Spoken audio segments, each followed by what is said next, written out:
Well, a man's living good. He's living real good. He's got a curry, he's got a cold beer, and smoke.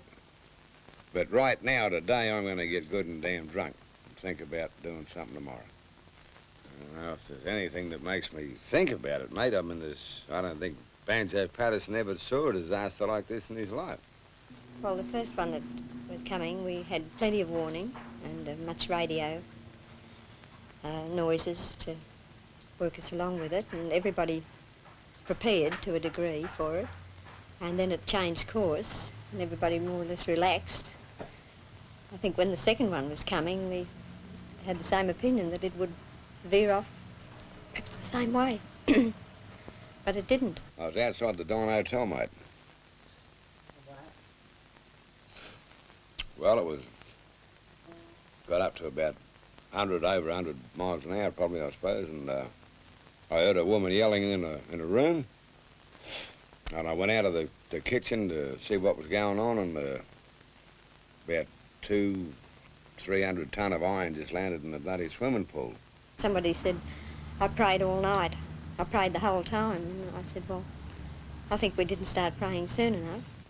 And went into the street, but it was just a dirty grey. Your man couldn't see where he was going. And there were sheets of iron and bits of wood flying all over the place. So I said, well, the best thing I can do is to go back into the kitchen and the pub. We had to start again after the war, so we had to start again now.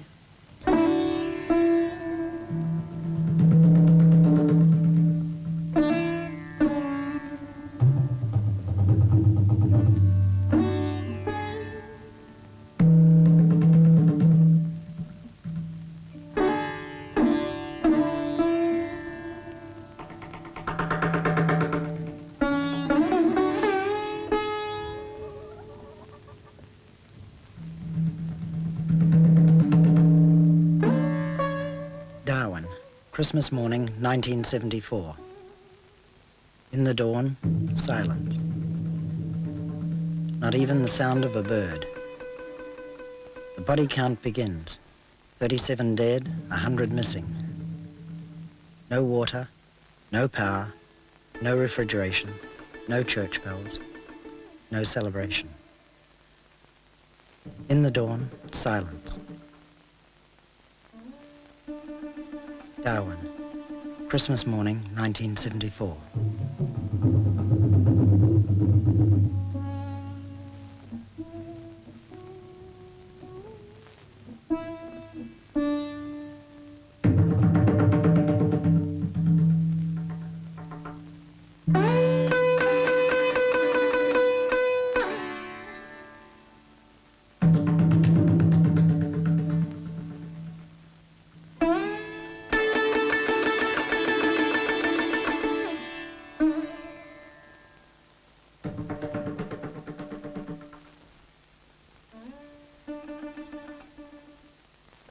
But I'm not crying for me, I'm just crying for Darwin.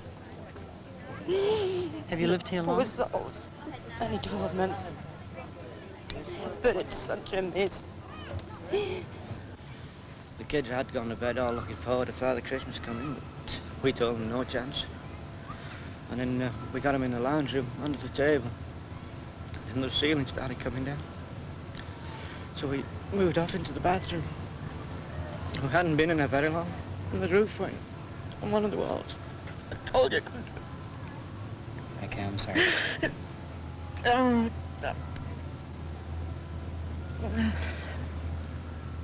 you want us to cut? No.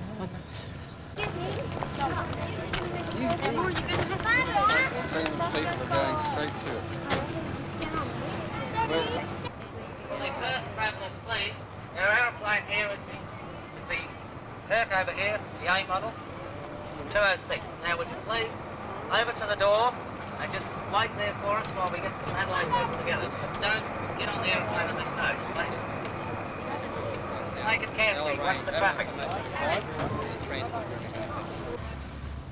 The wall went from the bathroom, and the eldest daughter got got hit with a hand basin as it was going out, but she's all right. Because it was only a slight case of concussion. She's still suffering a bit from it. And we were sat in what was remained of the bathroom for about an hour and a half. tins blowing everywhere. There were like 4 inches of water in the bathroom. And when the eye came, I went out to see what was left of the house. And the main bedroom had gone, the living room had gone. So we decided there was no point staying there, because with the wind turning in a different direction after the eye, we'd have got it all in the face. The wife and 3 children. They're going down to the wife, friend, family going down to Perth now. With got some friends down there.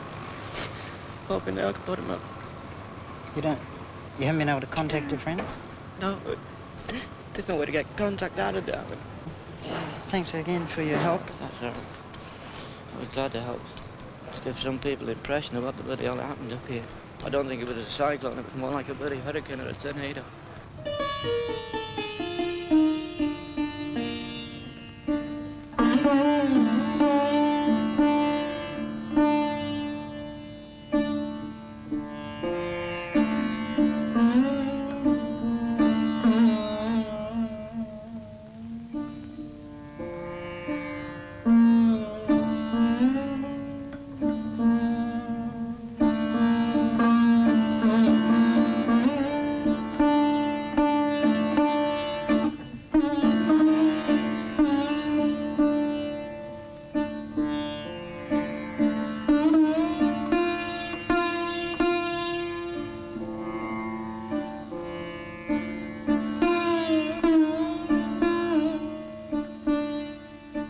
I didn't really get here till Christmas Day. I was en route from Melbourne, direct all the way through.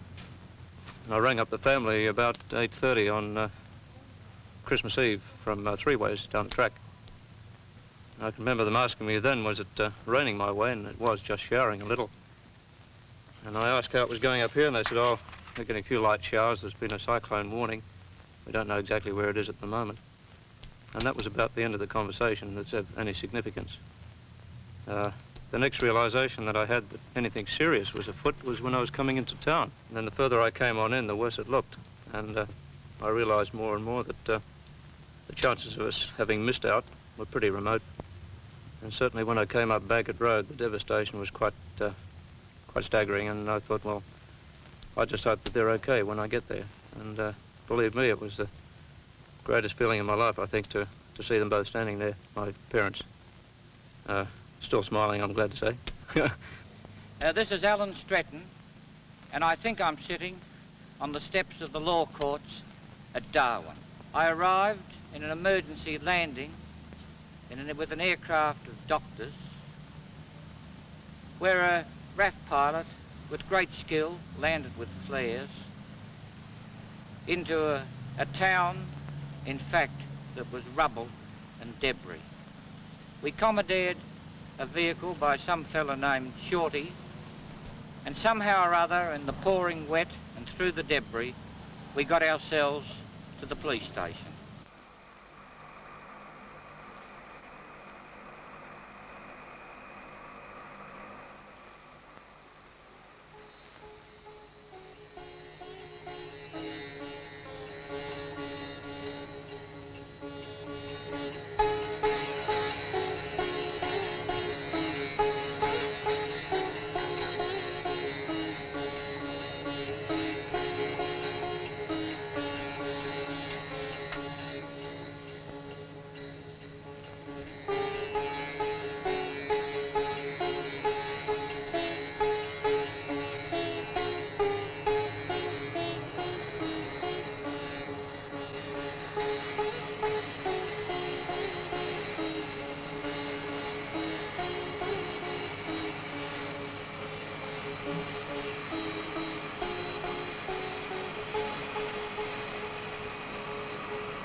Mrs. Richards and family?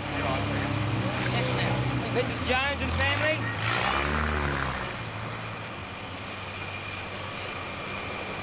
Master Stelville? Master Stelville?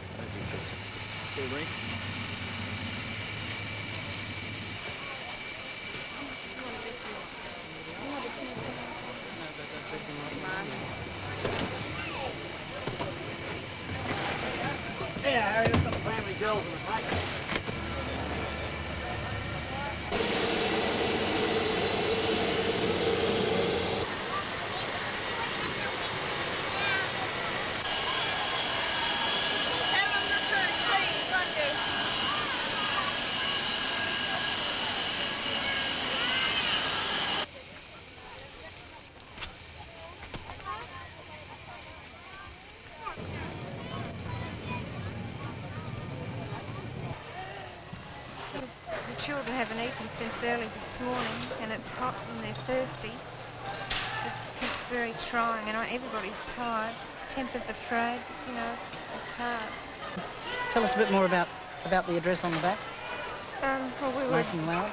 advised to write children's addresses on their back so that if they were separated from their parents, the authorities would have some idea of where to send them when they reach their final destination. Yeah, how did you survive the actual cyclone? Well, only just. We're thankful to be alive. We sheltered in the bathroom and the whole ceiling and walls just fell in around us. We held the ceiling up with our heads and the walls sort of fell on top of the ceiling. But we're just lucky to be alive. Anybody wants to get on for Adelaide or Melbourne, would they move over here, please?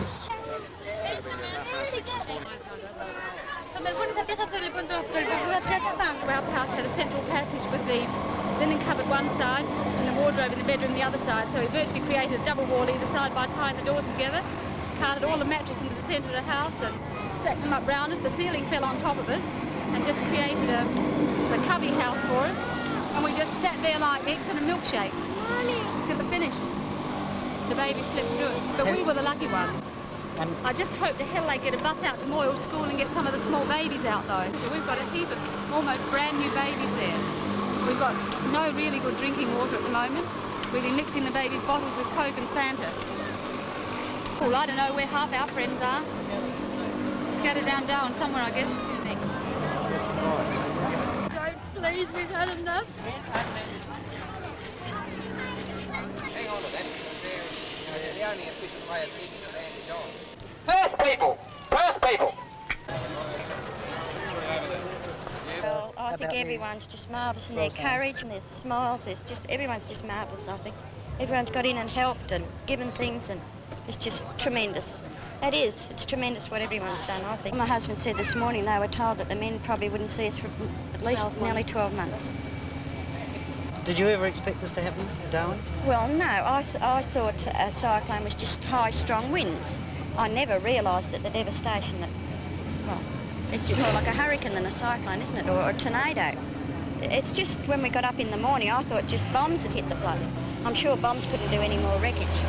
And we drove round and, you know, I said afterwards that we were better off than others outside because there was just nothing. They've just lost everything, but other people has lost homes, everything. They've just got to pioneer again and start from scratch.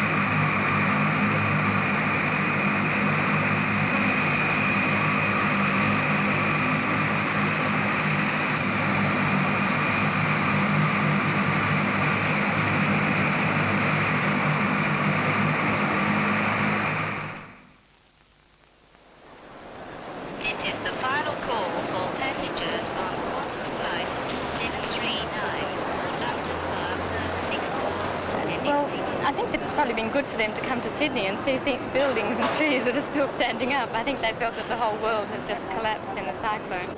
I think we'll be going back to Darwin, as soon as we can, really. No way, no. No way? If I had my choice, I'd like to go back to Darwin. I just didn't want to leave it in the first place. Well, my mother was born in Darwin in 1899. She was evacuated from there during the war. There was a previous evacuation when the 1937 cyclone was on. Then the war, and now this one. So poor old thing's had 3 evacuations. She's already in Adelaide. So when the sun came up, I realised that I wouldn't die, but when the sun was down, I thought I was dying. We were under the bed for approximately 5 hours, singing carols, if you can believe it. Oh, I think it's a great place. They're just like one big happy family in Darwin.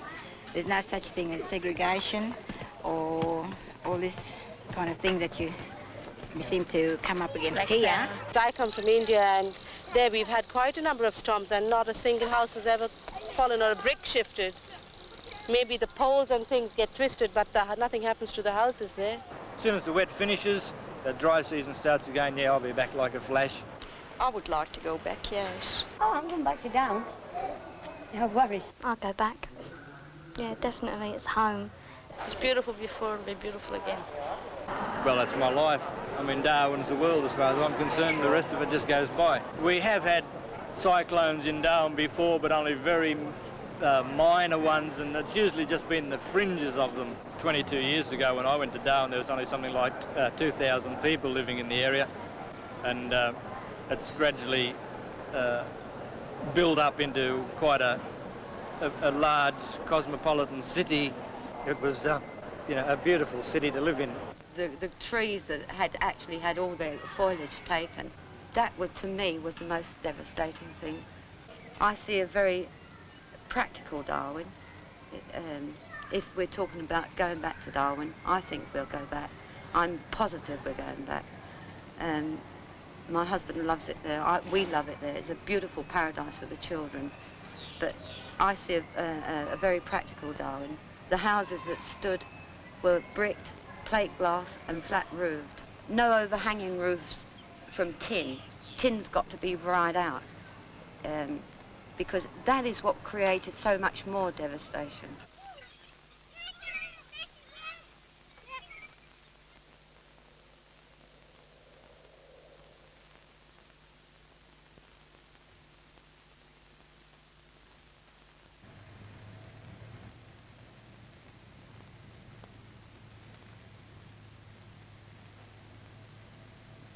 The only road out of Darwin is south. On the road map, it's marked as the Stewart Highway. Up here, it's just the track, the one road link with the rest of Australia.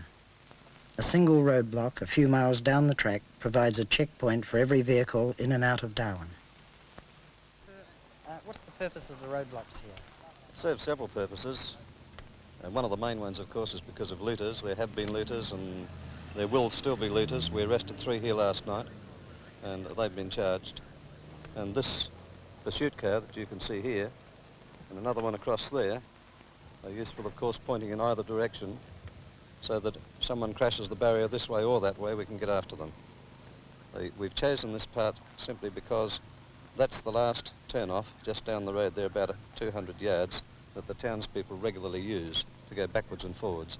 Anyone going beyond here is either an evacuee who we record, or anyone coming back, maybe travelling for a business purpose, or maybe a person returning to Darwin, and we record that also. Any dangerous goods, of course, we don't, like rifles, we don't allow into Darwin. They're taken, kept here at the road point, a receipt's issued, and when the people come back again, they can take their rifles back with them. How long do you expect the roadblock to be standing? Indefinitely. Indefinitely, because there are still a lot of attractive goods lying quite openly in many of the houses and other premises around Darwin. I've come from Tennant Creek originally. Do you have a permit at all to come in? Yeah,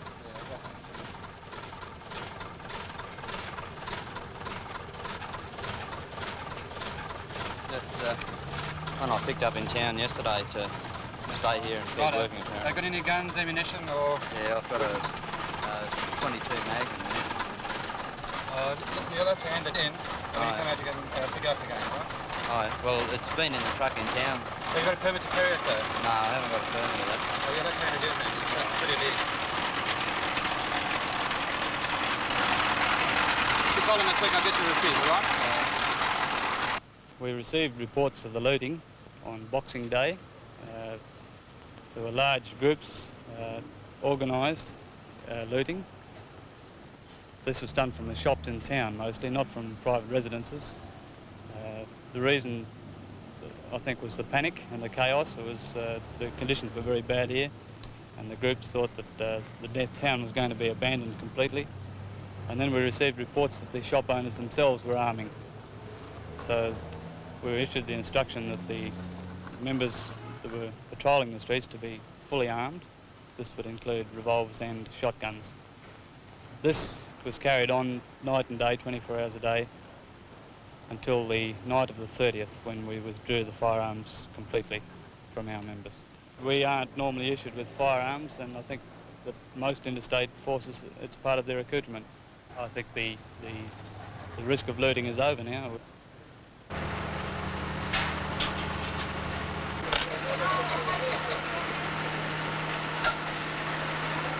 anything helping on it.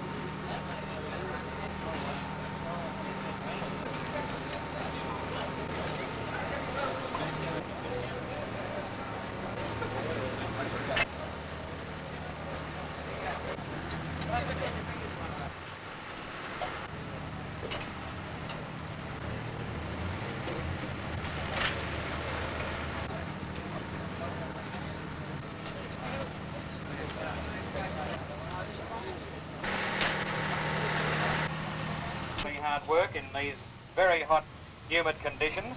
This afternoon we're going to do the country in the vicinity of Gazelle Park. Some of you have been there before. It's some of the worst devastated areas in Darwin.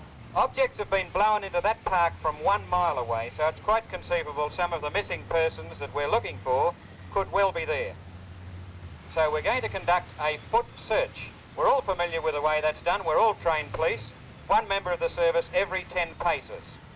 And do turn over every sheet of iron, and if anything's too heavy for you, send for the bulldozers. Detective Inspector Ross feels that if there is another body, it could even be up to half a mile away, so there'll be more searching to be done there. Spot! Break off! I think the most depressing thing is just seeing all the people's personal possessions there. We've been to so many homes where all their Christmas presents are wrapped up. The home's smashed to pieces, and you open a cupboard and there's all the children's presents. There was one home there where there were 4 people killed, a mother, father and 2 children, and we opened the cupboards up yesterday and there were all the children's presents. And the animals, you know, wandering around and starving and wondering where their owners are. There's a lot of small sidelights to this thing that leave us very empty, the police group as a whole. It hasn't been a very pleasant task, as you can imagine. The police are meant to be fairly hardened to this sort of thing. I know we are, but they're all men with families and friends, and I think everybody can see the position out there, and everybody wonders, all the police wonder, and we discuss it every night, just how ever they're going to get the place back together again. It's the most incredible thing that anybody has ever seen, surely. Well, we just despair every day. Yeah, well, this is my flat. Anybody not accounted for? No, as far as I know, not. Everyone's quite okay around here. We acted at a hospital, you know. We took in all the people around the joint. Has all the area around the bottom been searched? Well, we've gone all around all the neighbouring area for about a good 150 yards on the first day and went through the rubble and everything. And as I said, we found a few people, a couple of dead kids. Basically what happened just after the storm, there's 3 or 4 of us from the flats who were okay. We started checking out around the places and we're taking a few people in because we're quite dry. And we have reports of a few injured people over on the near the sea. So we went and got the girls, and as a result we found quite a few people that were injured. So we took them in initially and tried to brew up a cup of coffee, and then they finally went over to the hospital.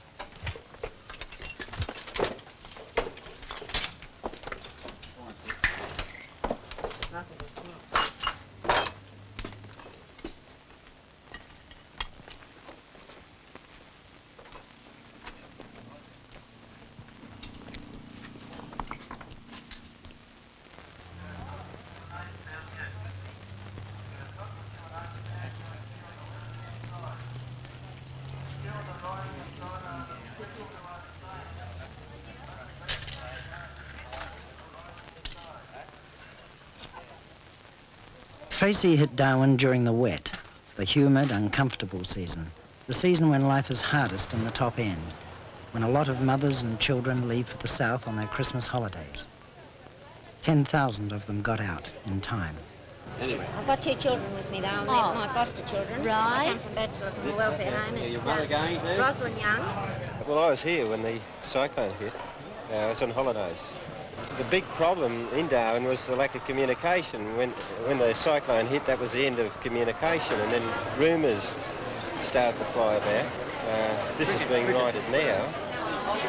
Instead of top brass way up issuing overall instructions, they've got to start thinking that they're dealing with people and getting down to the more simple things like men want to get down south and get their wives out and then come back here and start life again, but they're frightened if they get down south they won't be able to get back again. Each meal, we've served at least 2,000 people a meal every day since it started on Christmas Day.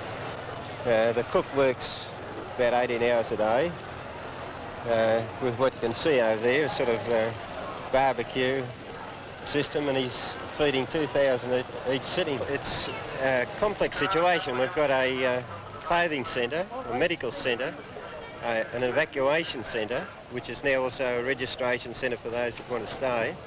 And we've also got a supermarket, which is a bit different to other supermarkets. You don't have to pay when you go through the checkout. There's no shops in Darwin. Money's no good to you in Darwin. You can't buy anything. All the food in the warehouses that's been salvaged has been bought here, and we're operating a supermarket for the people. There's at least 12,000 people have been registered, put on buses and sent out to the aerodrome from here. I think it's 4 centres. I'm not sure how, at least there's 3 others in Darwin at other high schools, but this would be the biggest one in Darwin. Thank you very much, sir. All right.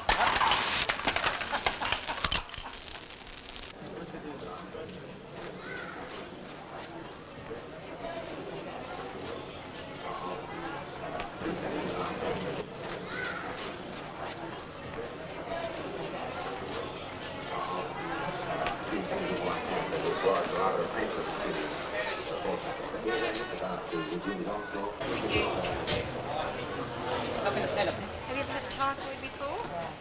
Well, I think we'll have several hundred more still to do today, so that we do need more supplies. Yes, and that young girl fainted up there just then as I was stitching her up. I wondered what had happened when I heard the noise. Well, there wasn't anywhere to lie her down, you see, so she just passed out, but she's all right now. Really are. Getting everybody out. I just got a patient of mine out who has a chronic liver disease, and he's got a terrific lot of ankle edema. He's going to be real good sitting out there in the sun for a while. It's flying out today? Yes, I hope it goes out quickly. The situation is pretty much as you've heard on the news. For those who haven't heard on the news, the decision was made to just about evacuate Darwin 100%. We, to date, have been pretty lucky. Civilians haven't been organised for their evacuation. We've been taking the opportunity to get as many people of ours and the armies and navies away as possible. To date, 750 to 800 people all told have been evacuated. Major General Stratton in Darwin, in charge of the emergency operations. I want people today to register at all the points that are being set up. Register for movement south. Unless you register, you will not be eligible for these concessions from the government. The present situation on the evacuation of Darwin, by air, on Boxing Day, we evacuated 750 people. Yesterday, 2,500 people flew out. Today, we are moving 6,000 people out. In addition to this, there has been a large movement of people by road, possibly in the vicinity of 5,000 to 10,000. But there are still too many people in Darwin. It is still not safe for these large numbers of people to be here. The Prime Minister of Australia, Gough Whitlam, will be visiting Darwin this afternoon. He will be moving amongst you. I thank you all for the cooperation and the courage you have shown. Please don't believe rumours. Don't panic. Put your trust in me, and we will get everyone out of here without any loss of life whatsoever. I am dedicating myself to ensure that there will be none. In order to achieve that, I must have your help and cooperation. Stay with me, and in a few days, this crisis will be over.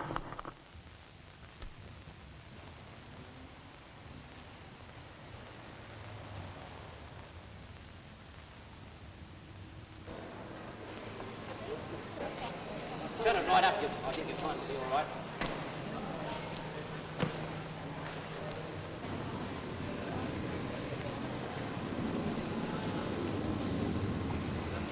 He's only a skinny sort of a bloke. Well, maybe that would fit him. I think that was bad. Do you think that'll be okay? Would have to understand. You can cut the legs off if you need to. Okay? Maybe about a more size, I reckon. Okay, then. If they don't fit, well, you could drop them back to us. Okay? Fine.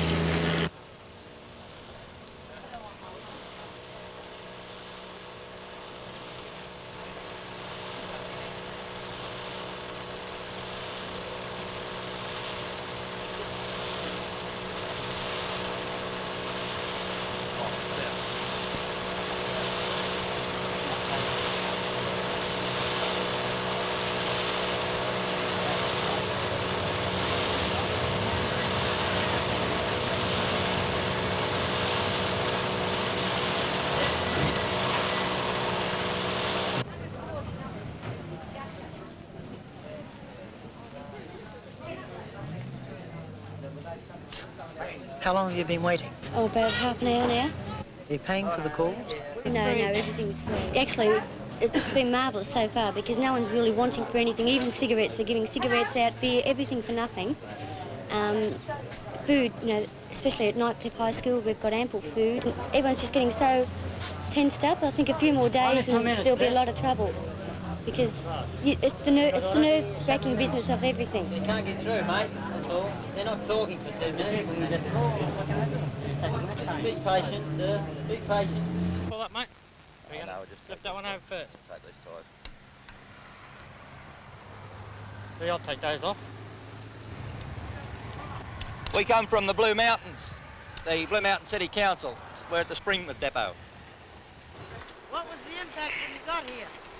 Well, it was pretty dark, and when we arrived in the early hours of the morning, the thing that struck me most was to see all the little children and that being loaded into the Hercules that they had specially fitted out to take them away, to evacuate them. Yeah, and I mean, sort of, it was a pretty tragic sight to see.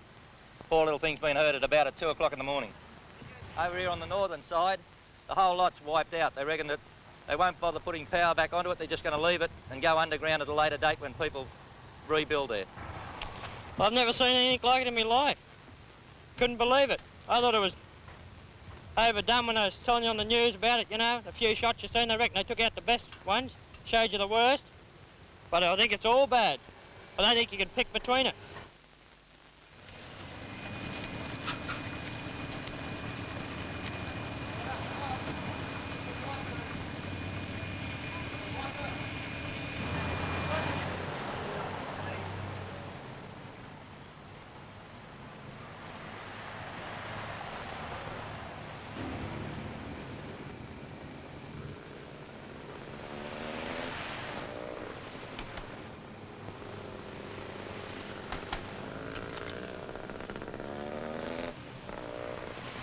953 miles south of Darwin, the track reaches Alice Springs. Another roadblock to check in the battered survivors from the north. It's a miracle that many of them got this far. Cars too knocked about to drive on are pulled off the road and sent down south by rail.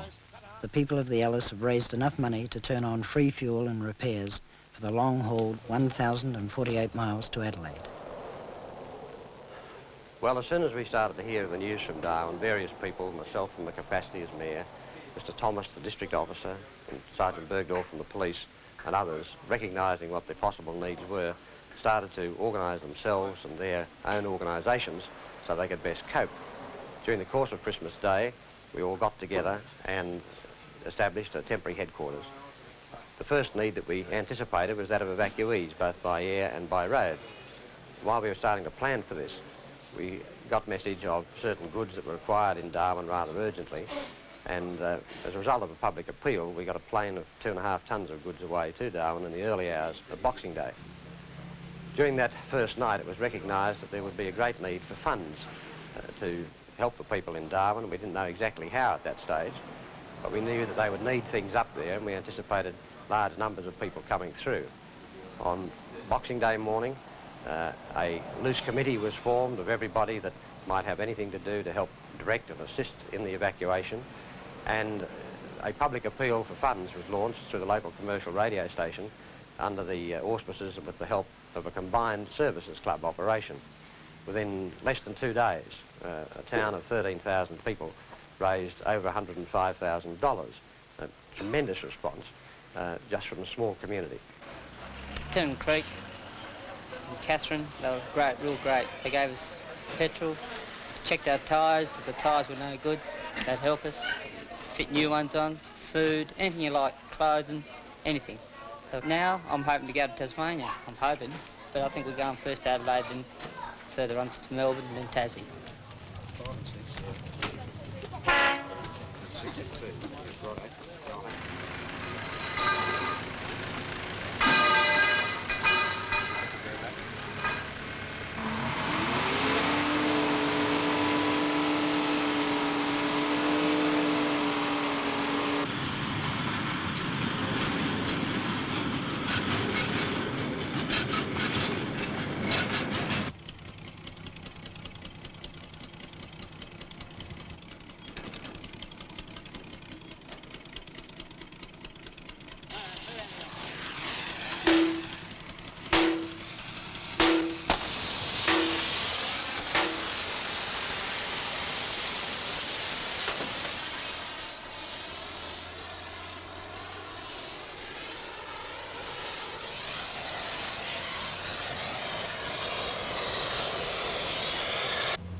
Well, listen, we want a forklift down to Ludmilla School. We need one urgently, mate. Well, we've got a lot of stuff there that's got to be unloaded, and you know what the weather's like, so if we don't get it, we're going to be in strife. Yes, Graham?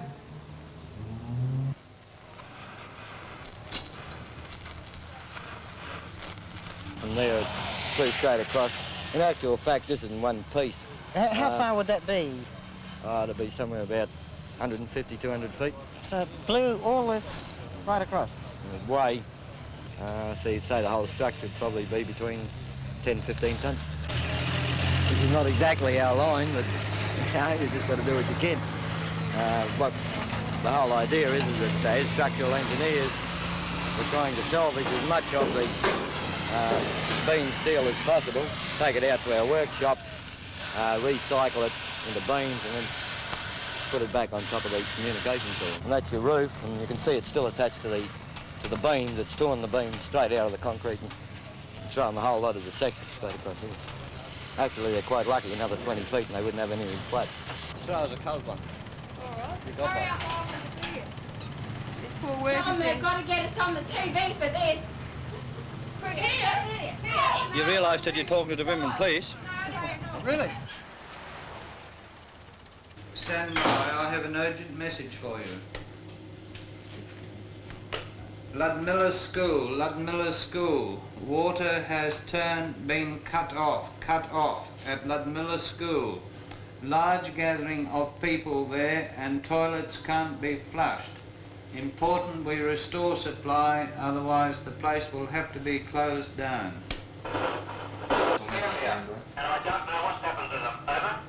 Thanks, Frank. I'm trying to find them. Okay, over and out. So if you've got a job to go to, come back around about between 2 and 3 and see how things are going. Okay? Yeah, well, we're running the essential services. We're refrigeration. Run the refrigeration plant. Well, so all we have government to go back. departments, they're making arrangements for you fellas to be paid where you work. You come back through and have a look, see how things are going. Yeah. Okay? That include the work department too? Yep.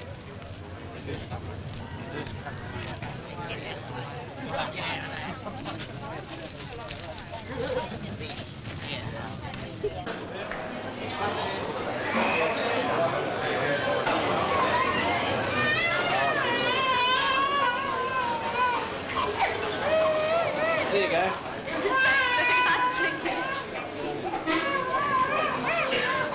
Mother Susan.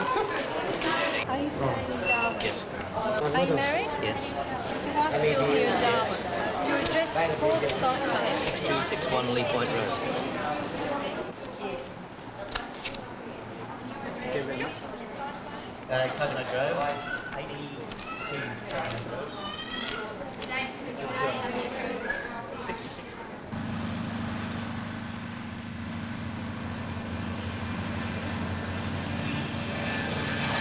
Low, dangerous flying, but it's the quickest way to spray the garbage of a crippled city. Dead animals and rotting food, a breeding ground for tetanus and typhoid.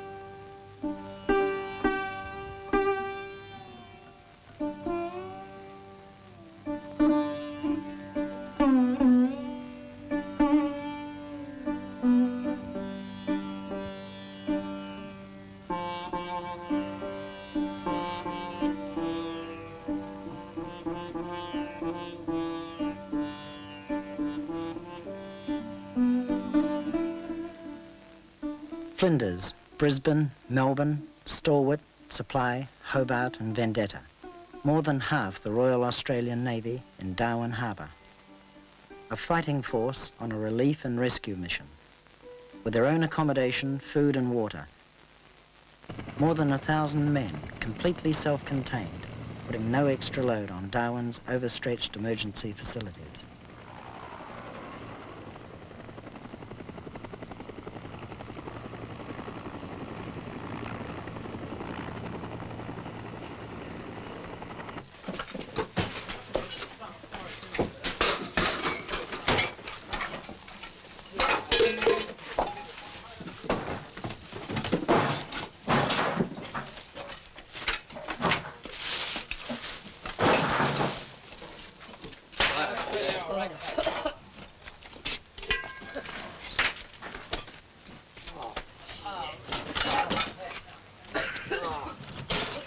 Righto, next one, come on. Hey.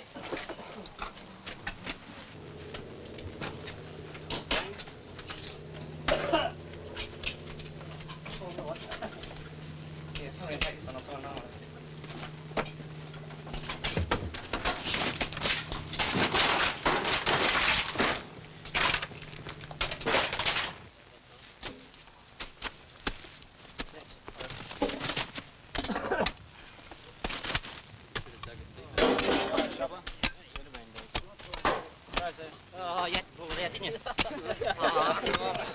Come on, don't bust it. Just get the earth on it as quick as possible. Is that all there is? Yeah. Okay, get the earth on it quickly. You want your gloves back, Jake? Throw the gloves in. Gloves and all. You got one on there? Okay, make sure you wash your hands when you finish with the crap. After the cyclone, we had about 3 days where we couldn't do much here, but we could help out with the people at Nightcliff High School. And then the chief, after 3 days, the chief asked one of the senior firemen here, Jock McLeod, who lives next door, let's get this fire brigade cleaned up and opened again.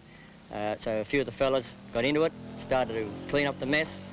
One of our firemen, Firefighter Muir, decided that we should have something on the wall over here, and that's what he wrote, NTFB, business as usual, during alterations. Even got inquiry, anyone poke their head in and say, well, what's cooking? Still helping the schools with water or anything they want, like medical supplies, go and get it, ice or anything like that. We're still chasing around with water, but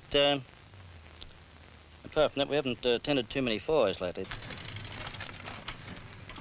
I woke up about 12 o'clock and I got my Christmas toy. I only got 3, and then I went back to my bedroom, and about an hour later, about 1 o'clock, the bedroom was flooded a bit, and there was big winds and a lot of rain, and then about 1:30, my mother came and told me to go in the lounge.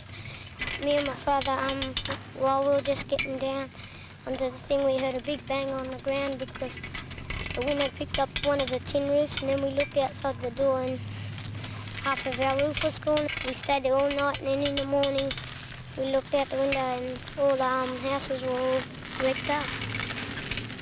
Stephen, is this your school here? Yeah. What part of the school is it? Not the one at the back, the big white ones. They're mine that I were in last year. Do you think you'll be going to school next year? No, I think another 2 years. Everyone woke up about 12 o'clock with water all soaking in their beds and trying to mop it up, and then the winds came, and it really was scary, and I could say it was a nightmare. Do you get bored with nothing to do? Oh, sometimes I just play with my Cowboys and Indians. Many of your friends left for the other states? Yeah, Barry West and Theatre Chris, they've left. Do you get a bit lonely without all your friends here? No. It's really boring, nothing to do. All day you just sit around and wait for time to pass, play cards, and wait for the next meal, and watch people go by on the planes. I ride around on Theo's bike because he let me mind the house so no one would get into it. There's a lot of loitering around, and we've got to stay and mind the gear, and my dad might stay and we might go to Sydney. I'll go down south and then I'll come back when Darwin's all right. Well, I hope to come back, that's all I hope.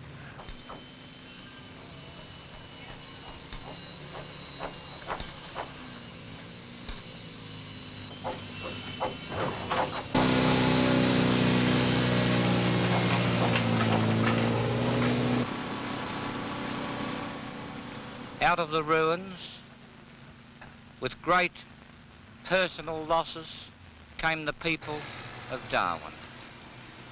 And I determined at that point that if Darwin was ever going to become a city, they would be the people that would put it back on the map.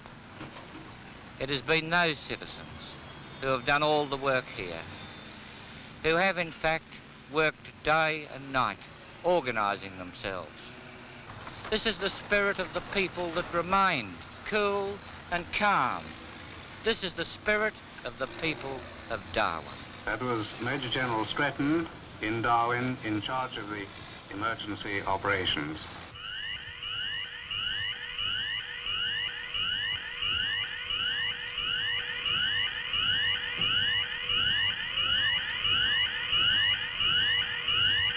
Well, it's just a bloody disaster, that's all it is. It's just, I mean, nobody, you could not describe in words to anybody anywhere that have to come and see for themselves. It's just not possible to describe it. Work. Start to clean the wreckage up in this town and start to get it back on its feet again. Well, you damn right it'll come up, mate. It'll come up bigger and better than ever. No doubt about that. There's enough blokes here to make sure that it will come up.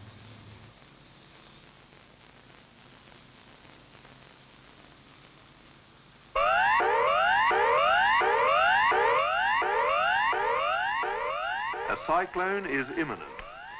A few hours of organised family action can turn the odds your way.